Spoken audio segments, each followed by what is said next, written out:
Alors, merci tout le monde d'être ici pour ce petit état des lieux de la question animale au Québec.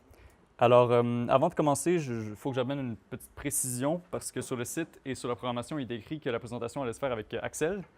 Sauf qu'Axel a dû se désister par manque de temps, malheureusement, donc je vais me retrouver seul pour faire cette présentation. Oui, je peux essayer de parler plus fort. Donc, voilà. Après. Ouais, donc après la présentation, il va y avoir un atelier de Skype. En fait, ben, pas de Skype, mais c'est tout comme. Donc, vidéo clavardage avec le Québec. Donc, le Québec qui en sont à leur dernière journée des Estivales de la question animale au Québec. Donc, c'est la deuxième édition cette année en 2018. Et alors, on va discuter avec eux de toutes sortes de sujets. Donc, si vous pensez à des questions ou des sujets de discussion que vous voudriez apporter avec le Québec, ce serait le temps de le noter. Et dans à peu près 1 heure, peut-être 45 minutes, on va commencer la discussion. Non. Oui, c'est bon. D'accord. Alors, voici le plan de ma présentation. Donc, je vais commencer par parler du statut juridique des êtres animaux.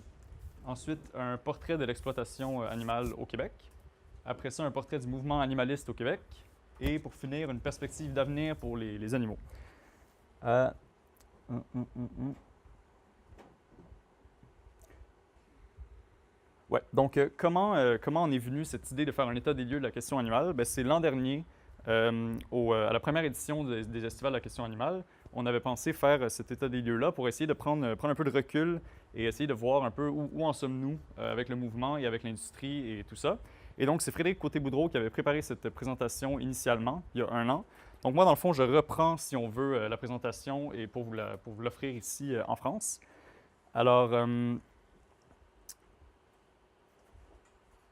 j'ai essayé le mieux que je pouvais de bonifier l'état des lieux avec le temps que j'avais. Donc, premièrement, de le mettre à jour, parce qu'en 1 année, il se passe quand même quelques trucs. Il s'est passé quelques trucs au Québec, heureusement. Ensuite, je l'ai adapté pour faire une présentation à la France, finalement, pas au Québec. Et, ouais, donc vous pouvez imaginer que produire un état des lieux de la question animale peut être une tâche assez complexe et voire impossible, en fait. Parce que la question animale, c'est un sujet très large, très complexe. Il y a plusieurs données. On ne sait pas trop par où commencer, ni par où terminer.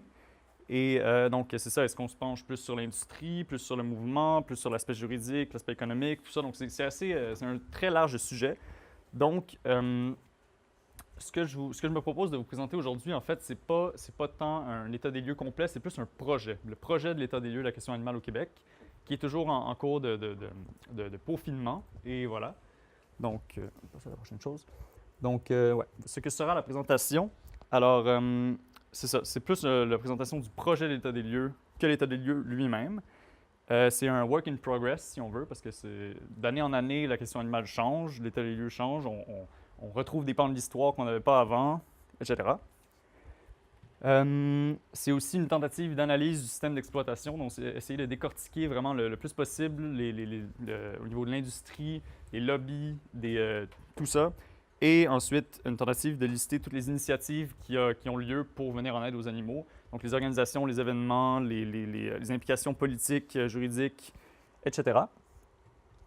Donc c'est ça, j'ai pas eu énormément de temps pour préparer cet état des lieux, ou du moins le bonifier. Donc, il y aura beaucoup de trous un peu partout dans la présentation, des sections qui ne sont pas encore complétées, qui restent à être complétées dans un futur proche, heureusement.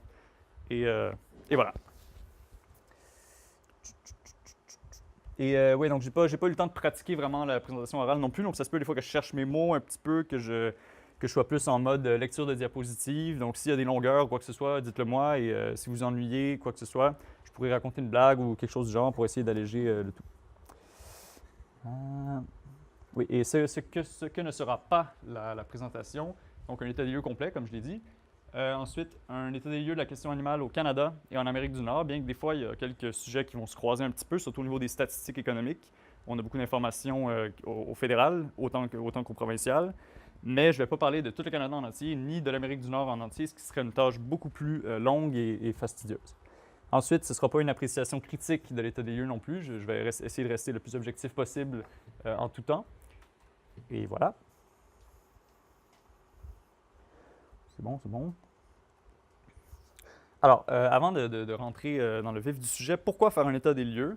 Donc, j'ai dit un peu par avant, mais je vais quand même le répéter. Donc, dans le fond, le but, c'est vraiment de prendre un pas en arrière, d'essayer de regarder en perspective tout ce qui se passe au niveau de la question animale pour,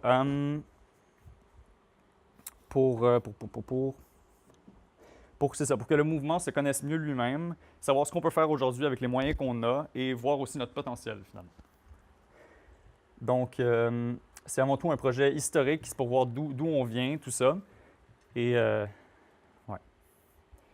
Donc, est-ce que j'aurais mieux fait, est-ce que c'est une perte d'énergie finalement de faire un état des lieux? Est-ce que j'aurais mieux fait d'aller libérer des poules ou des visons ou d'aller mettre des collants spécistes un peu partout ou d'aller cogner à la porte de chez Justin Trudeau, lui dire que les animaux souffrent aussi? Oui, probablement. Sauf que je pense que quand même, ça reste très pertinent à faire et j'espère même peut-être vous inspirer à faire peut-être un état des lieux similaires en France. Je ne sais pas si ça a été déjà fait, peut-être, vous me le direz. D'essayer vraiment de décortiquer de fond en comble tout l'état des lieux de la question animale, finalement, c'est ça. Ouais, ouais, ouais. Donc, le Québec. Voici le Québec. Donc, on est 8,4 millions d'habitants en ce moment, soit à peu près 6 ou 8 fois moins que la France, je ne me rappelle plus exactement. Et donc, on a 1,5 million de kilomètres carrés, ce qui est 2,5 fois la superficie de la France. Et on a 5,5 habitants par kilomètre carré contre 100 habitants par kilomètre carré en France. Donc, on voit que c'est quand même très vaste le Québec, c'est très, très grand.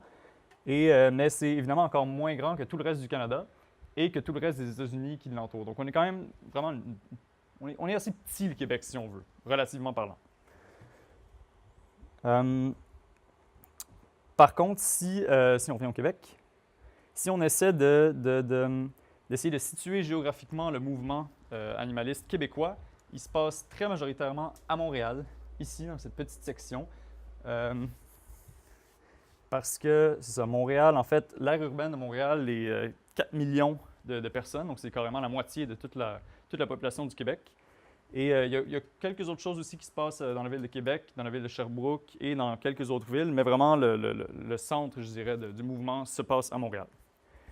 On ne peut pas nécessairement en dire autant des industries, des fermes et tout ça, des usines de transformation, mais la majorité de la production est exportée vers les grandes villes de toute façon. Donc,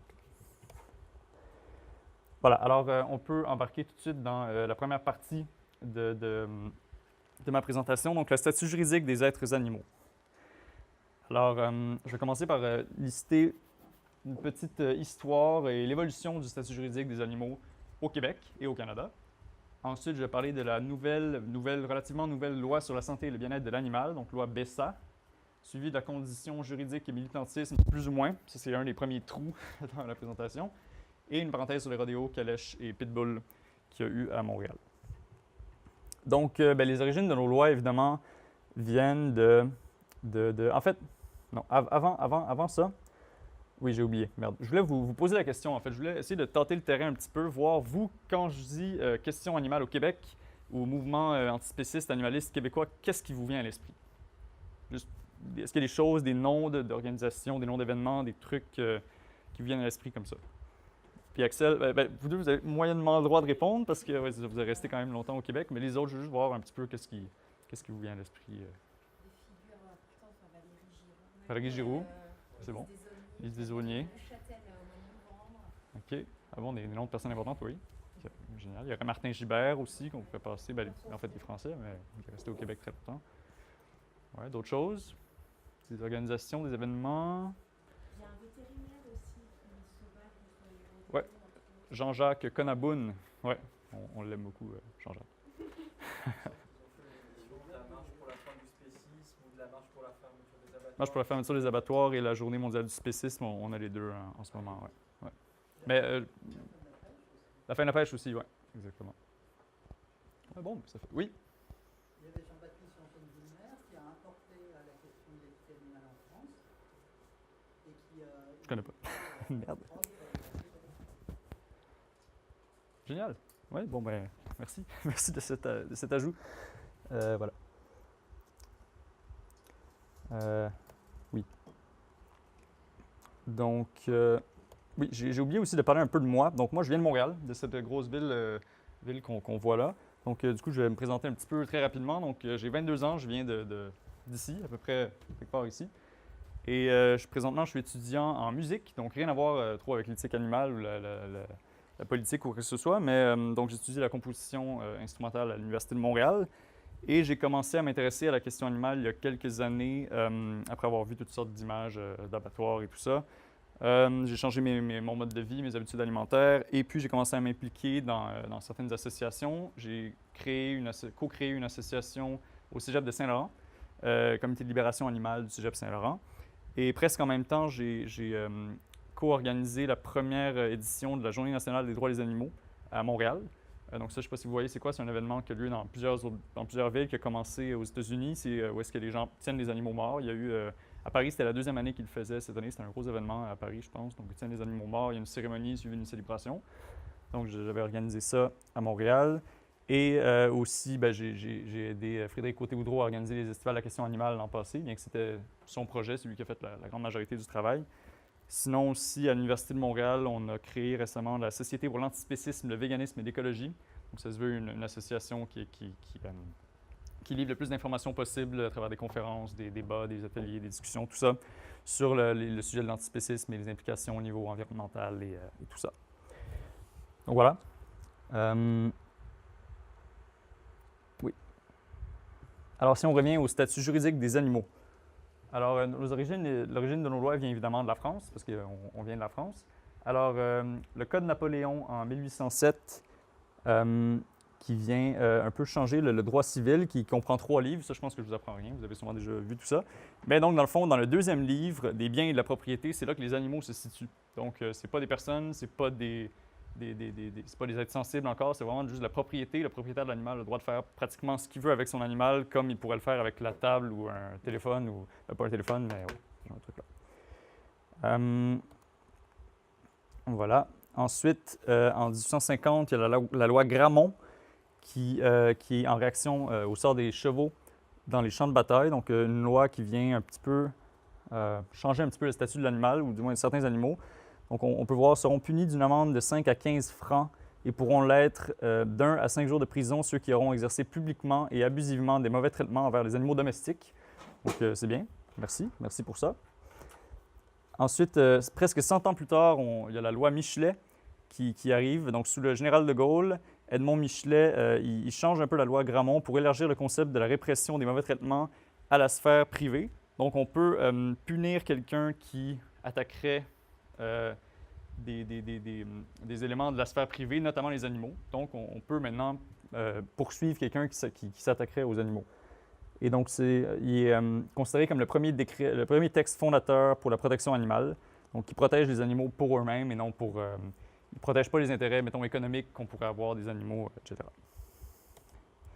Donc, plus au Québec, il y a l'Église catholique qui était très, très puissante au Québec, qui était un peu elle qui gérait les lois, si on veut, un petit peu.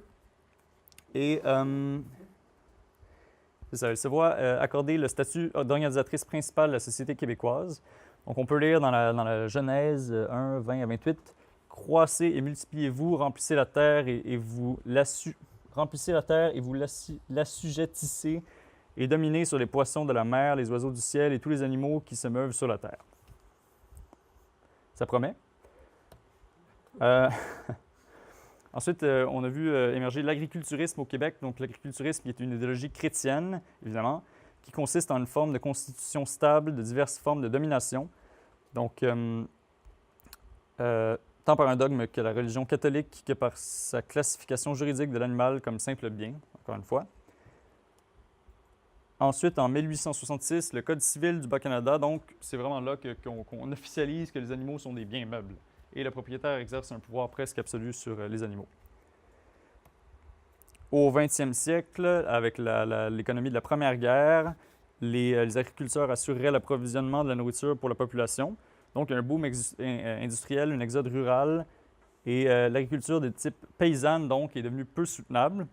Et elle cède le pas à une agriculture industrialisée pour satisfaire une demande sans cesse grandissante de la part des pays en guerre. Ce qui fait que beaucoup d'anciens agriculteurs québécois vont délaisser graduellement la campagne au profit des grosses industries. Donc, ça fait qu'il y a de plus en plus de grosses fermes et de moins en moins de personnes qui travaillent dans ces fermes-là, finalement. Ouais. Ensuite, en 1955, la commission E.ON, qui est une enquête finalement pour la protection des agriculteurs et des consommateurs. Donc, c'est là où vraiment il y a la spécialisation, la mécanisation des fermes. Les objectifs sont de diminuer le nombre de fermes. On coupe, le public se coupe avec la réalité des fermes. On ne voit plus vraiment ce qui se passe exactement dans les fermes. C'est plus les produits qu'on achète en magasin. Donc, c'est plus semblable à notre réalité d'aujourd'hui, si on veut. Voilà, c'est un peu... on se répète, on continue. Dans les années 60, il y a quelqu'un qui s'appelle Boris Cyrulnik, un neuropsychiatre français éthologue humain, qui nous dit que dans les années 60, les scientifiques et intellectuels croyaient encore à l'idée de l'animal-machine. Donc, une petite anecdote, à la faculté de médecine, quand il devait disséquer des rats vivants, quand il a mis la lame dans le ventre de l'animal, il a lâché quand le rat a crié. Quand votre vélo grince, est-ce que vous pensez qu'il souffre? Donc, c'est vraiment hérité de Descartes et de sa philosophie de l'animal-machine, que c'est juste l'humain qui a une raison, des intérêts, qui souffre, etc. En juin 2000, on voit venir la loi sur la protection sanitaire des animaux. Donc, on ajoute des articles sur le bien-être et la sécurité de l'animal. Donc, on stipule vraiment que l'animal, contrairement au bien, a une certaine protection et des impératifs biologiques. C'est la première fois où on parle vraiment d'impératifs biologiques, où est-ce qu'on reconnaît une forme de sensibilité chez peut-être certains animaux. Et c'est éventuellement ce qui va amener à l'adoption de la loi BESA, dont je vais vous parler tout de suite. Donc, la loi sur la santé et le bien-être de l'animal, loi BESA. Donc, on en est rendu là. Et loi BESA, en fait, c'est B-E-S-A, donc loi sur le bien-être et la sécurité de l'animal. C'est un nom un peu plus numérique, je ne me rappelle plus c'est quoi, je pense que c'est B3.1 ou quelque chose comme ça. Donc, avant la loi BESA, il y avait deux grandes catégories juridiques dans le Code civil du Québec. Il y avait les personnes et les biens. Et les animaux, finalement, appartenaient à la deuxième catégorie, les biens. Après la loi BESA, les animaux sont devenus des êtres doués de sensibilité ayant des impératifs biologiques. Donc là, on est en 2015, ça fait 3 ans. C'est assez aberrant un petit peu que ça a pris autant de temps pour qu'on se rende compte de ça. Et donc, en fait, on a comme créé une troisième catégorie qui n'est ni des personnes ni des biens, qui sont les êtres, les êtres doués de sensibilité ayant des impératifs biologiques, qui sont les animaux, finalement.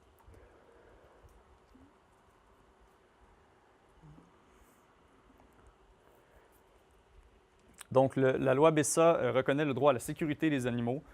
Donc, il ne faut pas compromettre en fait, il ne faut pas qu'il y ait de compromis lorsqu'il ne reçoit pas les soins propres à ses impératifs biologiques, donc de l'eau et de la nourriture, un lieu salubre, l'occasion de se mouvoir suffisamment, la protection contre la chaleur et le froid, être transporté convenablement, les soins nécessaires, n'être soumis à aucun abus et mauvais traitement. Donc, les impératifs biologiques, finalement, c'est ceux qui sont liés à l'espèce ou à la race de l'animal, à son âge, à son stade de croissance, à ses caractéristiques qui lui sont propres. Et voilà.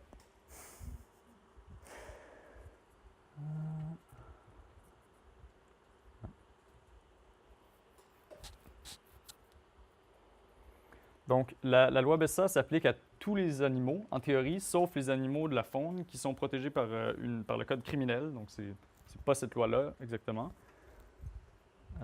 Et donc, la loi BESA commence la loi BESA commence vraiment écrite comme ceci. Donc, considérant que la condition animale est devenue une préoccupation sociétale, considérant que les animaux contribuent à la qualité de vie et à la société québécoise, considérant que l'espèce humaine a une responsabilité individuelle et collective de veiller au bien-être et à la sécurité des animaux, considérant que l'animal est un être doué de sensibilité ayant des impératifs biologiques, considérant que l'État estime essentiel d'intervenir afin de mettre en place un régime juridique et administratif efficace afin de s'assurer du bien-être et de la sécurité de l'animal. Là, je lis l'article 5, j'ai skippé les articles 1 à 4, mais je pense que ceux-ci sont les plus importants. Le propriétaire ou la personne ayant la garde d'un animal doit s'assurer que le bien-être ou la sécurité de l'animal n'est pas compromis. Donc, bon, je vais aller rapidement, mais qui reçoivent ses soins propres à ses impératifs biologiques. Ces soins comprennent notamment que l'animal ait accès à une quantité suffisante et qualité convenable d'eau, nourriture, soit dans un lieu salubre. Donc, il y a plein de beaux points comme ça qu'on voit dans l'article 6 aussi. Donc, nul ne peut, par son acte ou son omission, faire en sorte qu'un animal soit en détresse. Pour l'application de la présente loi, un animal est en détresse dans les cas suivants. s'il est soumis à un traitement qui causera sa mort ou lui fera subir des lésions graves, si ce traitement n'est pas immédiatement modifié, il est soumis à un traitement qui lui cause des douleurs aiguës, il est exposé à des conditions qui lui causent une anxiété ou une souffrance excessive. Donc là, on voit que dans le fond, la loi interdit la mise à mort des animaux. Mais alors, pourquoi est-ce qu'on a encore des milliers d'animaux qui meurent chaque année au Québec, pour l'agriculture notamment? Eh bien, si on va à l'article 7 tout de suite après, l'article 7, qui dit « Les articles 5 et 6 ne s'appliquent pas dans les activités de l'agriculture, de la médecine vétérinaire, de l'enseignement et de la recherche scientifique pratiquée selon les règles généralement reconnues. » Donc, tout ce qu'on vient de voir, tous ces beaux points ici, sont directement annulés par l'article 7. Alors, c'est très fâcheux, évidemment.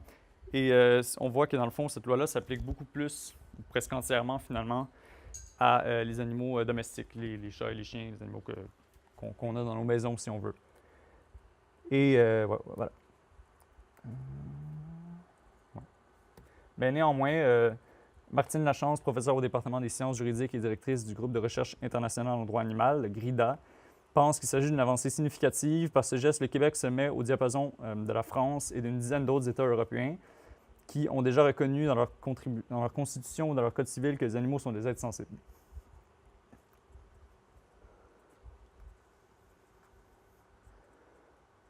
Voilà. Donc, les autres lois connexes qui protègent les animaux de la faune en vigueur au Québec sont la loi sur la conservation et la mise en valeur de la faune et les autres qui suivent. Voilà. Donc là, on est dans une genre de situation juridique au Québec où est-ce que, en pratique, on a tout pour essayer pour protéger tous les animaux, tous les êtres sensibles et leur garantir une protection de leurs impératifs biologiques, sauf que, évidemment, l'industrie met un poids énorme sur le statut juridique des animaux pour permettre de les tuer et d'en faire le commerce encore. Donc, on va voir comment ça va évoluer dans les prochaines années. Espérons que les choses changent pour le mieux. Voilà. Alors, si j'avais eu le temps, je vous aurais parlé plus en détail de ce qui s'est passé avec les rodéos durant toute l'année dernière au Québec. En gros, je vais y revenir plus tard parce que je vais parler des animaux liés au divertissement. Donc voilà, je vais y revenir. Alors maintenant, on en est rendu au portrait de l'exploitation. Donc, je vais, dans le fond, présenter une liste de plusieurs gouvernements et ordres professionnels qui existent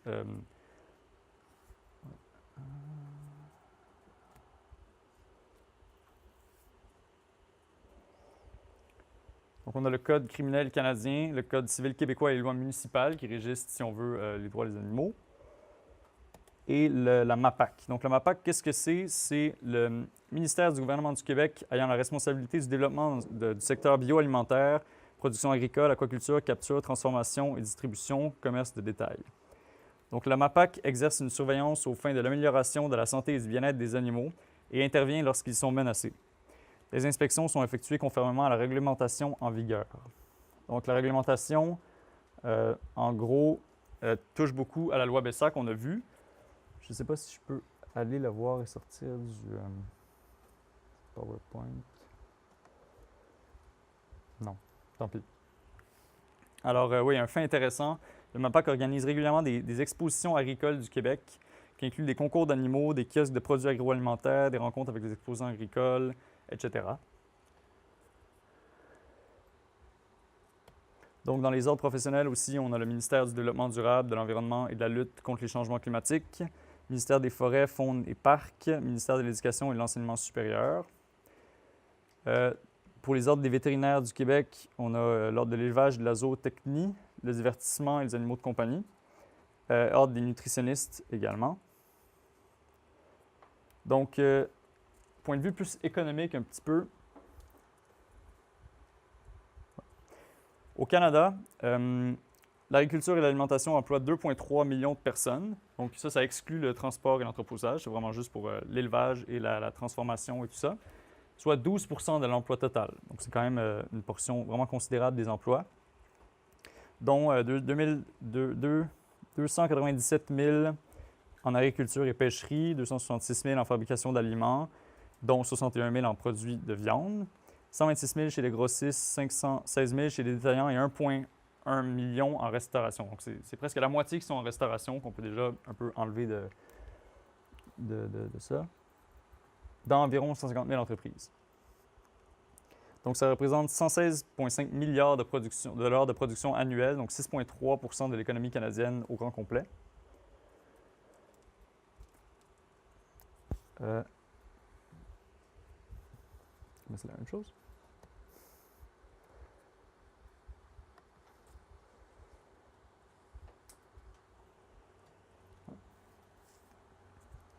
Donc, dans le budget familial moyen, la consommation, les dépenses alimentaires représentent environ 16,4 % de la consommation courante. Donc, environ 8 474 $ par ménage par année au Québec en 2016.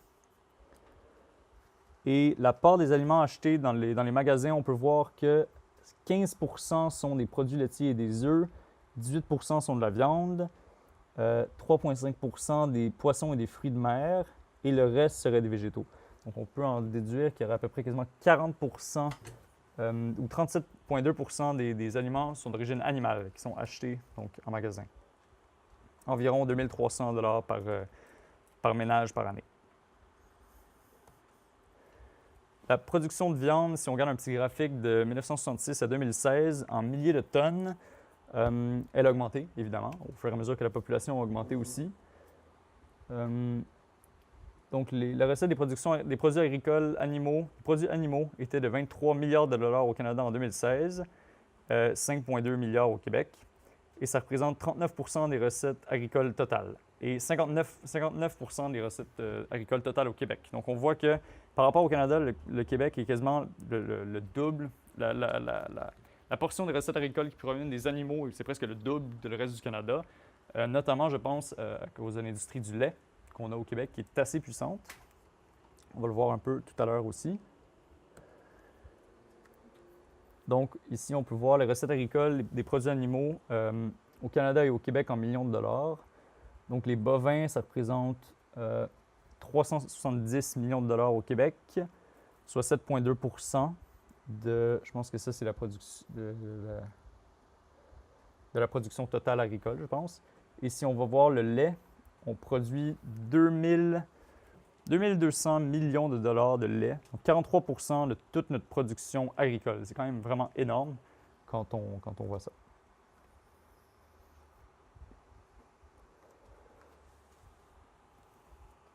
Donc, au Québec, il y a 42 000 Québécois et Québécoises qui font de l'agriculture et 29 000 fermes de tout type confondu, pas seulement des animales. Donc, si je liste quelques associations agroalimentaires, on a l'Union des producteurs agricoles, les producteurs de lait du Québec, donc sur 5 600 fermes, pour 3 milliards de litres de lait. J'essaie de m'imaginer 3 milliards de litres de lait et ça fait beaucoup. Ensuite, on a les éleveurs de porc du Québec depuis 1966, 1,3 milliard de dollars de production. Les éleveurs de volailles du Québec, producteurs de bovins du Québec, etc.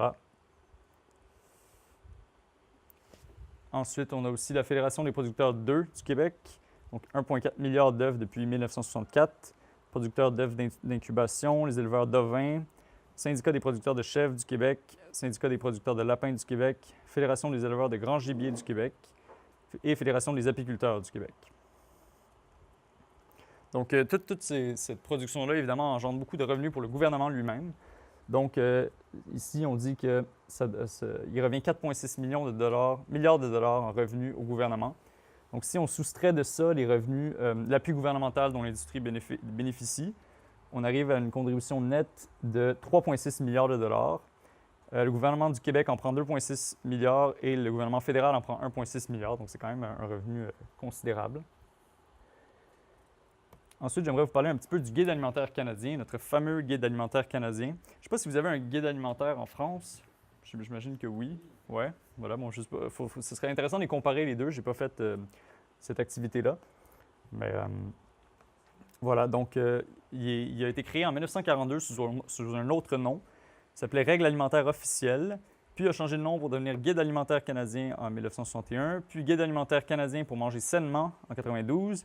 Et aujourd'hui, depuis 2007, il s'appelle Bien manger avec le Guide alimentaire canadien. Donc, on dit, Wikipédia nous dit que c'est un outil fourni par Santé Canada, Santé Canadien, c'est pas ça, c'est Santé Canada, peu importe, qui recommande de manger 4 groupes d'aliments, donc les légumes et les fruits, les produits céréaliers, lait et substituts, viande et substituts. Si on regarde un peu l'histoire du Guide alimentaire canadien, il n'a pas beaucoup changé depuis 1942. C'est sensiblement les mêmes choses qui sont conseillées. Donc en 1942, c'est en temps de guerre. Donc à l'époque, les œufs forment une 5e catégorie à eux seuls. On recommande d'en prendre 3 ou 4 par semaine. Et on dit, pour la catégorie des viandes et poissons, une portion quotidienne de viande, de poisson ou de substitut de la viande. Donc, on peut noter quand même l'option l'utilisation du terme substitut, ce qui est un petit peu rassurant. On ne parle pas juste de viande, on peut parler des substituts. Et en 1944, on spécifie que les substituts de viande peuvent être des haricots, des pois secs, des noix, des œufs ou du fromage. Donc, déjà, c'est quand même déjà ça. Les œufs ne constituent plus une catégorie distincte. Et on recommande de l'huile de foie de poisson comme source de vitamine D pour les femmes enceintes et pour d'autres adultes. Donc, ça, c'est une image des guides alimentaires canadiens de l'époque, 49 et 61, 82, 92. Et donc, il a peu évolué jusqu'en 2007 où la première fois qu'on voit apparaître le produit laitier et substitut. Donc, avant, c'était juste les produits laitiers, maintenant, on parle de substituts. Sauf qu'on parle juste des boissons de soya. Il n'y a rien concernant les fromages végétaux ou seulement d'autres boissons végétales. Et ouais, le terme substitut est resté, ce qui me frustre un peu parce que ça laisse sous-entendre que les options végétales servent qu'à remplacer les produits carnés, qui ne peuvent pas être des sources alimentaires fiables en soi.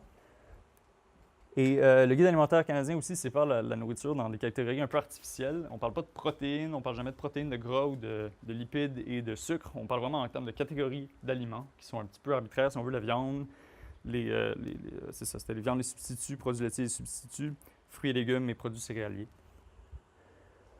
Un nouveau guide alimentaire est supposément prévu pour 2018-2019. Donc, il y a eu 2 consultations publiques en tout, une en 2016, une en 2017. Et ce qui était drôle dans un article que j'ai lu dans la presse, ça disait qu'aucun dirigeant de Santé Canada ne pourra rencontrer des lobbyistes représentant l'industrie alimentaire durant la refonte du Guide alimentaire canadien.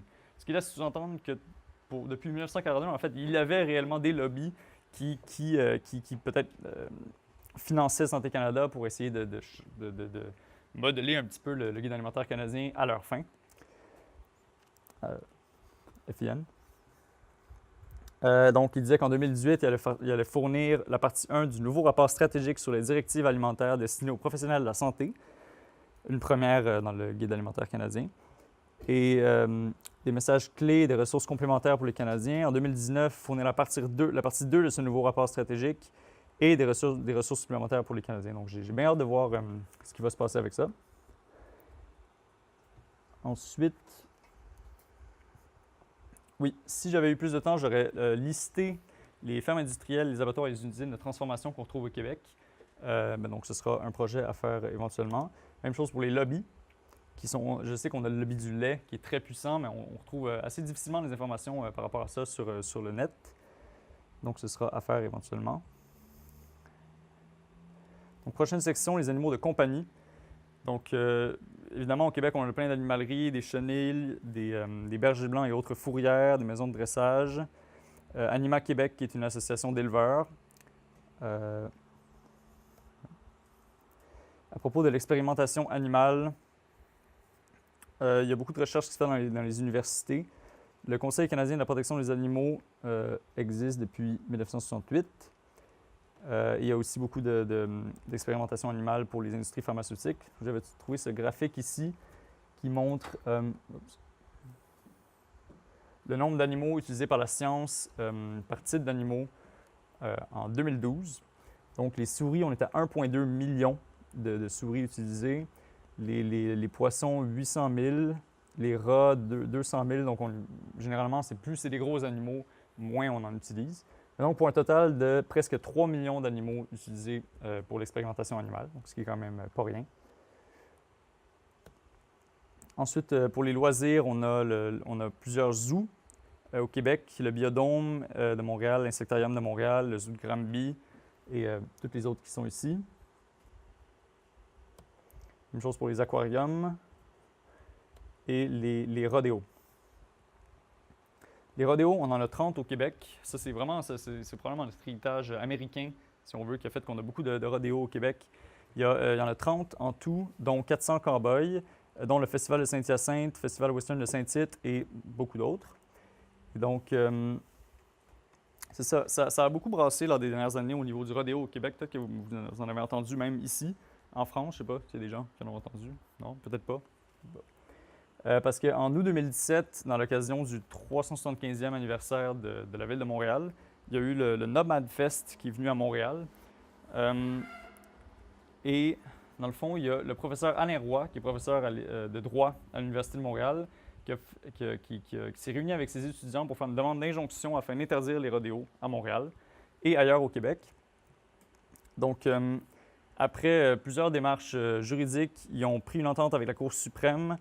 Il allait avoir accès à tous les rodéos avec 3 experts nommés par Alain Roy, dont le vétérinaire Jean-Jacques Conaboun.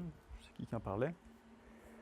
Et dans le fond, leur objectif, ce serait de filmer assez de matériel afin de pouvoir prouver et démontrer que les animaux risquent des blessures graves et sont exposés à des situations qui leur causent de la détresse psychologique lors des rodéos. C'est des choses qui peuvent nous paraître un peu évidentes, mais disons que pour convaincre de rendre les rodéos illégaux au Québec, ça prendrait minimalement ça. Et ça a fait beaucoup la manchette. J'ai l'impression que ça a contribué à lancer un petit peu un débat sur l'utilisation des animaux aux fins de divertissement au Québec quand même. Et j'ai même l'impression qu'aujourd'hui, il y aurait une majorité de personnes qui se positionneraient contre les rodéos. C'est mon estimation à moi, j'ai l'impression de ce que j'ai pu discuter avec mon entourage à Montréal, du moins. Et de toute façon, le rodéo qu'il y a eu en 2017, ça a été un petit désastre. Je pense qu'ils avaient donné à peu près 10 000 billets, donc il n'y avait pas grand monde qui était venu. Et l'ex-maire de Montréal de l'époque, Denis Coderre, a annoncé qu'il n'y aurait plus de rodéo à Montréal du tout. Donc, on peut voir ça comme une petite victoire. Donc, au niveau des loisirs aussi, on a beaucoup de clubs d'équitation. Donc, le Club Jockey du Québec, l'Hippodrome de Trois-Rivières et plusieurs autres. On a des cirques aussi, le cirque des Schreiner, Cirque Mondo, Super Cirque et Cavalia. Au niveau du tourisme, on a des calèches, sauf que pour les calèches, la mairie de Montréal en ce moment, avec Valérie Plante, a décidé de les interdire à partir de 2019. Donc, je n'ai pas trop d'informations sur comment ça va se dérouler, mais il risque d'avoir des calèches électriques, des trucs comme ça. Et donc, ça aussi, on peut le voir comme une petite victoire. Il y a eu beaucoup de manifestations, plusieurs associations qui ont fait plein de manifestations de blocage des calèches et toutes sortes de choses. Ils ont eu des vidéos des fois assez violentes, par exemple, de caléchiers qui se fâchaient. Et ouais, on a des calèches de cabane à sucre, des chiens de traîneau, l'agrotourisme. Ouais, ça va. Au niveau des vêtements, on a l'Association professionnelle des éleveurs de fourrure du Québec, donc 12 producteurs de visons en 2007. L'Association des producteurs de renards du Québec, 27 producteurs de renards. Duvet, donc l'Association des éleveurs de canards et d'oies du Québec. La laine, alpaga, la chasse aux phoques et le trapage. Pour les animaux appelés liminaires, donc les animaux qui ne sont pas des animaux domestiques ni des animaux sauvages, qui sont un peu dans les villes souvent, qu'on peut penser aux écureuils, à tout ça, on a beaucoup d'exterminateurs, d'étalement urbains et des projets de développement. Et il y en a qui sont plus ou moins tolérés, comme justement les pigeons, les écureuils, canards, mouettes, marmottes, ratons laveurs. On a beaucoup de chats et chiens errants, peut-être moins qu'en France, par exemple. J'aurais tendance à penser. Beaucoup d'accidents de la route, évidemment. Donc, les organismes sans but lucratif, c'est une très courte sélection ici, il y en a surtout beaucoup plus, mais il y a beaucoup d'organismes qui font la promotion de l'élevage d'une certaine façon, des organismes même souvent environnementaux. Ouais. Donc, on a Équiterre, Greenpeace, la Fondation David Suzuki. Donc, c'est ça qui fait le tour un petit peu du portrait, un petit peu grossier portrait, si on veut, de l'exploitation animale. Et on serait rendu au portrait du mouvement animaliste. Alors, finalement, dans cette section, je vais essayer de lister ou presque toutes les initiatives qui ont été entreprises au Québec pour venir en aide aux animaux. Donc, avoir eu plus de temps, j'aurais inclus une description des points les plus importants, des organisations les plus importantes, mais là, je vais y aller un peu au fur et à mesure de mes connaissances, de celles que je connais. Alors, côté végétarisme et véganisme, on a l'Association végétarienne de Montréal, ainsi que celle de l'Estrie, de la Mauricie et de l'Outaouais. On a Vegan Québec, Vegan Montréal. Il y a d'ailleurs un groupe Facebook Vegan Montréal qui est rendu à peu près 10 000 membres, je pense. Vegan Gatineau, Option Vegan, qui se charge d'essayer de diversifier les options véganes dans les restaurants et éventuellement aussi les hôpitaux, les écoles, les autres,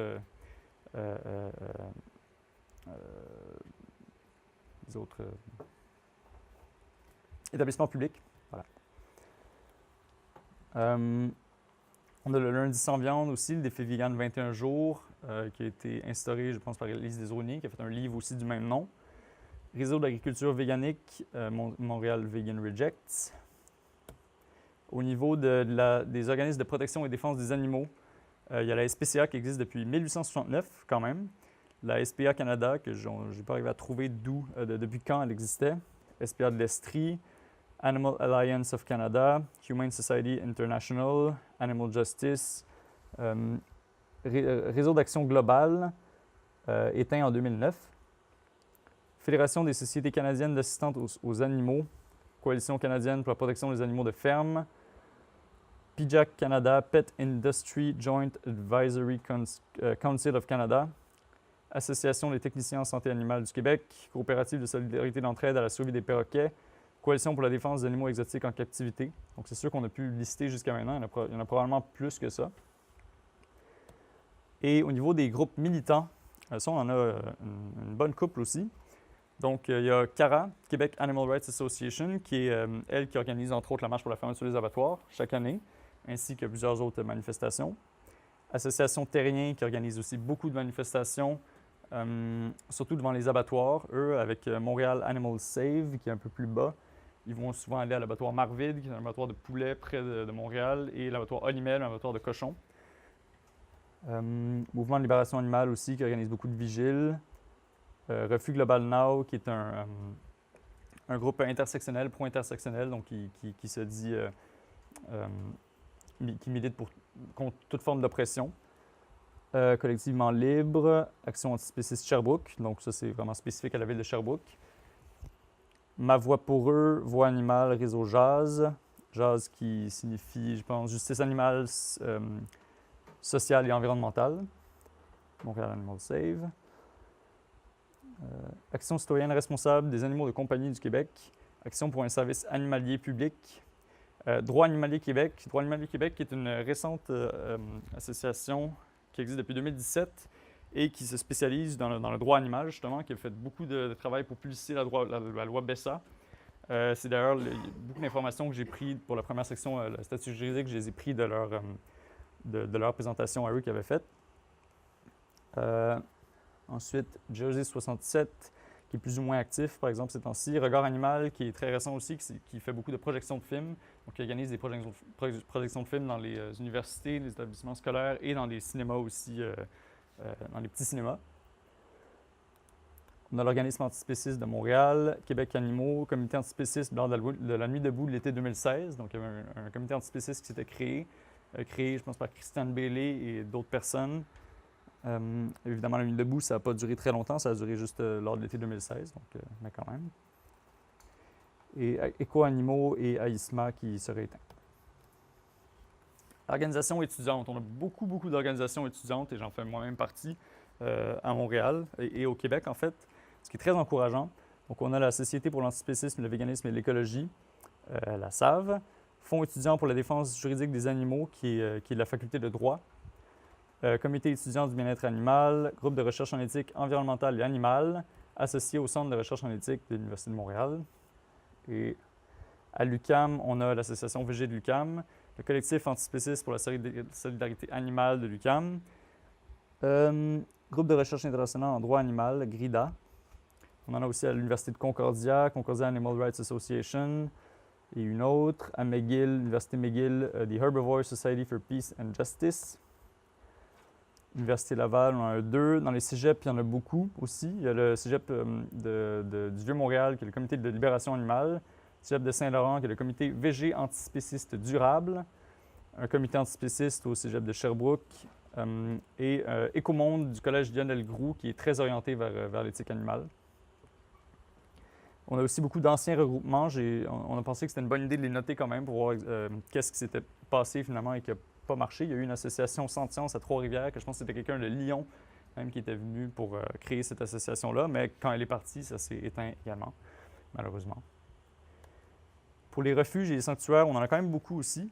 Il y a le refuge Pajot, le refuge RR qui est très actif. Je pense qu'il y a à peu près 200-300 animaux là-bas, qui est près de la frontière avec l'Ontario.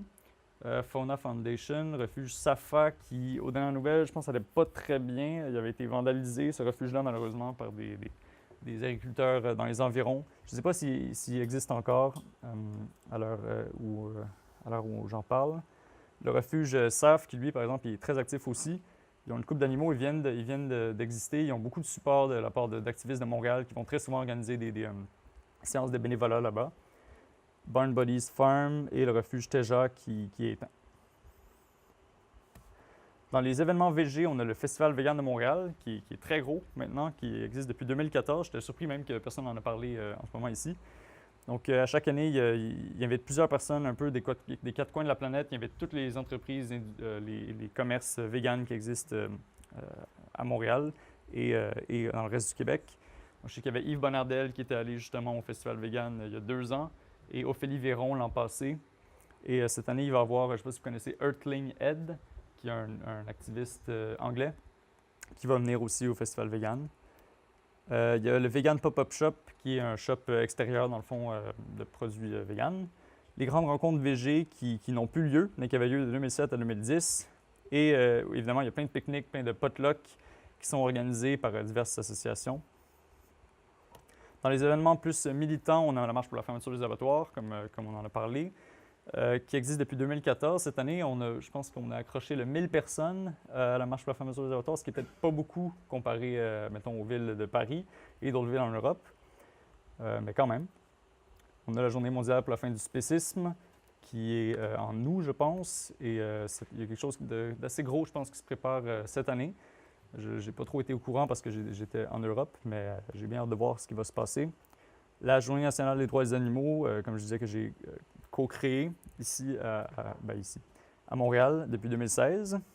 Et si tout va bien aussi, ça devrait avoir lieu dans la ville de Québec en 2019. Et possiblement d'autres villes au Québec si on arrive à mettre assez d'énergie là-dedans. La Journée mondiale pour la fin de la pêche, qui est en mars, je pense. Donc depuis 2017, ça fait 2 événements qu'on fait. Nuit debout devant les abattoirs, la première édition avait lieu l'an passé. Si tout va bien, ça devrait se reproduire encore une fois cette année. Donc, c'était devant l'abattoir Marvide, abattoir de poulet.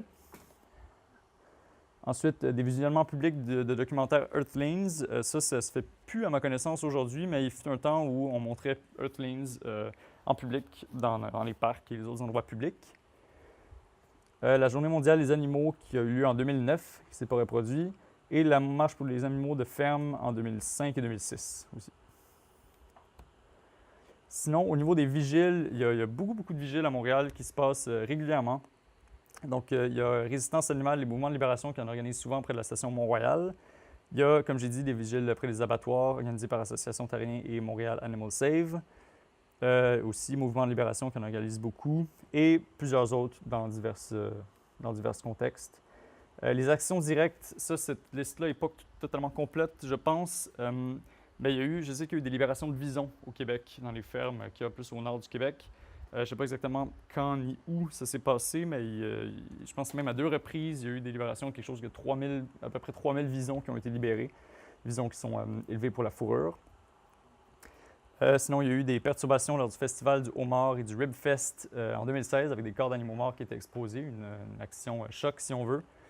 Il y a eu un blocage humain de camions transportant des poules à l'abattoir Marvide en 2016 et probablement beaucoup d'autres, comme je vous dis, qu'il faudrait continuer à lister le tout. Des événements plus de type académique, on a les estivales de la question animale depuis 2017. Oui, il y a aussi le cours d'éthique et droit de l'animal à la faculté de droit de l'Université de Montréal qui a été initié et qui se donne par le professeur Alain Roy, professeur de droit. Il y a Zoopop, questions et d'éthique animale, qui est un cours qui avait été donné par Christiane Bailey et avec d'autres invités qu'elle a invité, je pense, Valérie Giroux, Frédéric Côté-Boudreau et d'autres personnes pour donner ce cours-là. Il y a eu beaucoup de panels sur les animaux dans le cadre de l'événement Philopolis. Le colloque L'animal et l'humain à l'Université de Montréal qui a eu lieu il y a quelques mois seulement, donc un grand colloque avec plein de personnes invitées où est-ce qu'on parle justement des relations entre l'animal et l'humain, surtout dans l'art. Il y a eu très récemment aussi l'école d'été en cognition animale à l'Université du Québec à Montréal qui avait été organisée par Steven Arnard. Et donc, dans le fond, c'était une semaine où est-ce qu'il parlait de la cognition des animaux, donc la sentience, des droits par rapport à la sentience, des droits, l'évolution des droits des animaux et tout ça. Un projet qu'on avait essayé de mettre en place, mais qui ne s'est pas produit finalement, c'était le camp de formation antispéciste, qui reprenait un petit peu la formule du camp de formation féministe qu'on a à Montréal. Mais finalement, ça n'a jamais porté fruit, mais peut-être qu'un jour, éventuellement, on va le faire. Sinon, il y a de nombreuses autres conférences, des discussions, des ateliers de formation organisés par plein d'autres organisations et individus.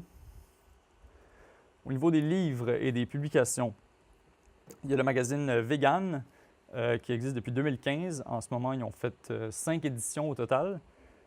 Il y a aussi Actualité antispéciste Québec, qui est un tout nouveau groupe. En ce moment, ils se spécialisent plus dans la promotion des événements et des trucs. Ils invitent les pages ou les groupes à poster leur événement pour en faire la promotion. AISMA, qui était, je ne sais plus exactement trop c'était quoi, mais bon, c'est éteint, donc voilà. On a le livre La cuisine végétalienne, le végétarisme total et complet à la base d'aliments naturels de Freya Dinza. Végétarisme et non-violence pour une transformation humaine, animale et planétaire de Marjolaine Jolicoeur. L'assiette végétarienne de Marjolaine Jolicoeur, évidemment. Végétarien mais pas légumes, que j'ai pas mis l'auteur, mais je pense que c'était Anne-Marie Roy, nutritionniste québécoise. Ensuite, Je mange avec ma tête de Élise Desaulniers. Vache à lait d'Ismith dans l'industrie laitière, d'Élise Desaulniers toujours, et le défi vegan 21 jours. Martin Gibert aussi qui a écrit Voir son steak comme un animal mort. Valérie Giroux qui a écrit 2 livres, donc Contre l'exploitation animale, un argument pour les droits fondamentaux de tous les êtres sensibles, et le véganisme tout récemment dans l'édition Que sais-je avec Renan Larue. Donc ça nous fait quand même beaucoup de livres, je trouve. Dans les documentaires, on a le film Bacon qui parlait de l'industrie du bacon, l'industrie de l'élevage de porc en 2001.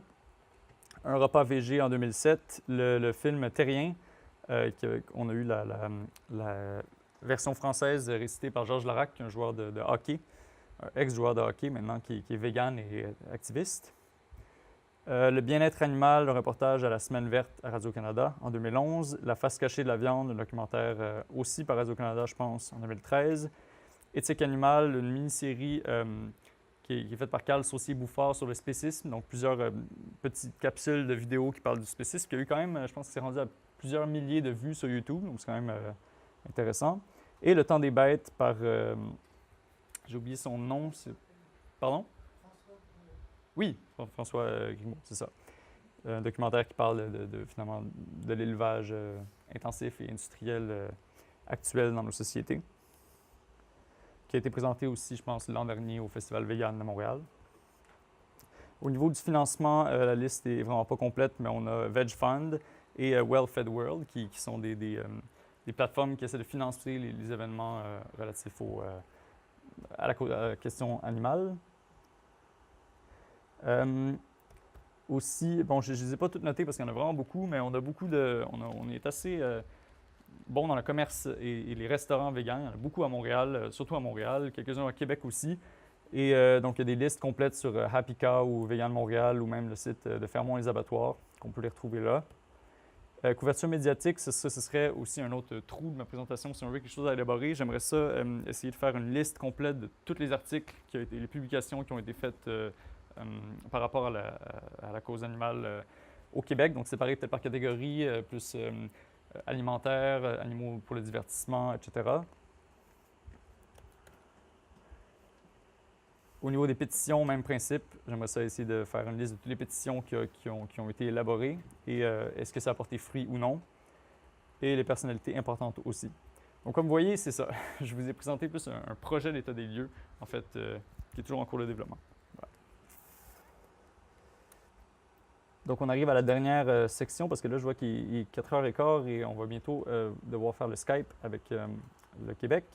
Donc, perspective d'avenir pour les animaux. Donc, quels pourraient être potentiellement nos alliés, les alliés qui pourraient s'allier à la cause de la question animale au Québec? Je reprends pas mal entièrement la liste que Frédéric Côté-Boudreau avait compilée l'année dernière.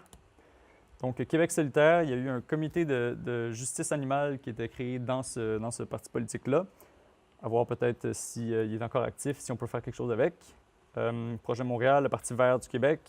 Le Parti vert qui se veut pro-environnement et qui souvent va...